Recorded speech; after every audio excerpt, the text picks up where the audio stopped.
Assalamualaikum warahmatullahi wabarakatuh. Bismillahirrahmanirrahim.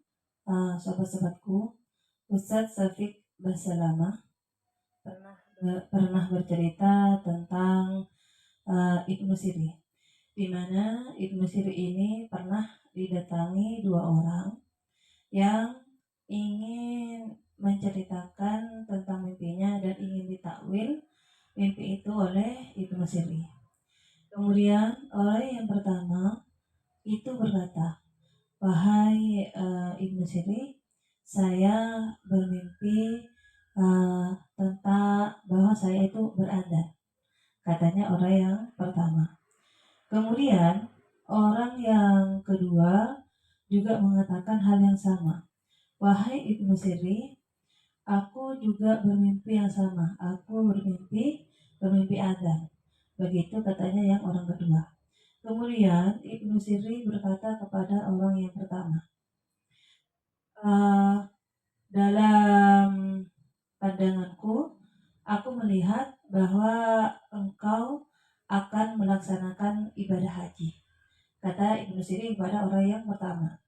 Kemudian Ibnu Siri berkata kepada orang yang kedua yang juga mimpinya sama, yaitu bermimpi sama-sama mengumandangkan azan, bahwa orang yang kedua ini, katanya Ibnu Siri, "Bertobatlah, karena kamu itu sesungguhnya sudah mencuri sesuatu dan kamu masih belum mengembalikan barang curianmu.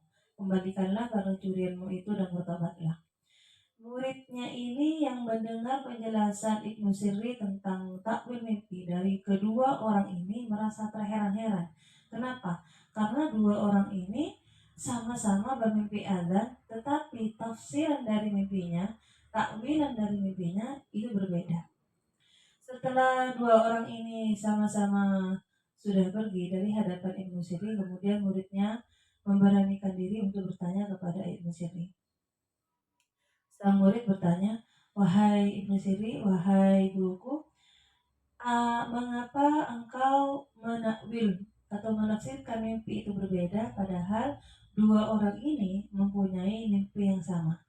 Kemudian Ibnu Sirri ini berkata kepada muridnya, "Wahai muridku, aku lihat orang yang pertama yang datang kepadaku dan berkata dia itu bermimpi azan, itu aku melihat adalah aura-aura orang yang baik. Auranya adalah orang yang soleh. Auranya adalah orang yang alim. Auranya adalah orang yang tawadhu. Karena itu aku ingat ayat surat Al-Hajj ayat 27, di mana ayat itu dikatakan, "A'udzu billahi minasyaitonir rajim. Bismillahirrahmanirrahim. Wa adzin fin nasi bil hajj." Yang artinya, serulah manusia untuk mengerjakan ibadah haji. Jadi aku kira orang yang pertama tadi, insya Allah dirinya itu akan segera diberangkatkan haji oleh Allah. Kemudian orang yang kedua itu aku melihat auranya adalah aura-aura orang yang tidak soleh, aura yang sudah melakukan sebuah kejahatan, orang yang menyimpan keburukan di dalam dirinya. Karena itu aku teringat dengan surat Yusuf ayat 70, di mana di surat 70 itu dikatakan, A'udzu billahi minasyaitonir rajim. Bismillahirrahmanirrahim. Tsumma adzana muadzdinun ayyatuhal 'iru innakum lasyarikun. Yang artinya, kemudian berteriaklah seseorang yang menyerukan, "Wahai kafilah, sesungguhnya kamu pasti mencuri." Jadi aku melihat dari tafsiran ayat ini, orang ini pastilah menyembunyikan sesuatu, menyembunyikan kejahatannya. Karena itu aku meminta dirinya itu untuk segera bertaubat. Kemudian setelah itu Kiai Muslih Adnan bercerita tentang Muhammad Bakri, di mana Muhammad Bakri ini pada waktu setelah dia wafat, ini meninggal dunia, Ustadz Fauzi ini bercerita bahwa dia bermimpi Muhammad Bakri, di mana di dalam mimpinya itu ada seseorang yang dengan lantang bersuara dengan lantang memanggil-manggil Muhammad Bakri ini. Muhammad Bakri, cepat, cepat, cepat. Kamu sudah ditunggu oleh Rasulullah. Dalam mimpinya Ustaz Fauzi. Kemudian selain Ustaz Fauzi, ada juga salah satu kawannya yang juga bermimpi, yaitu Kusyairi. Di dalam mimpinya itu Muhammad Bakri ini lagi naik helikopter. Dia melihat kepada Kusyairi naik helikopter dengan riangnya, dengan bahagianya.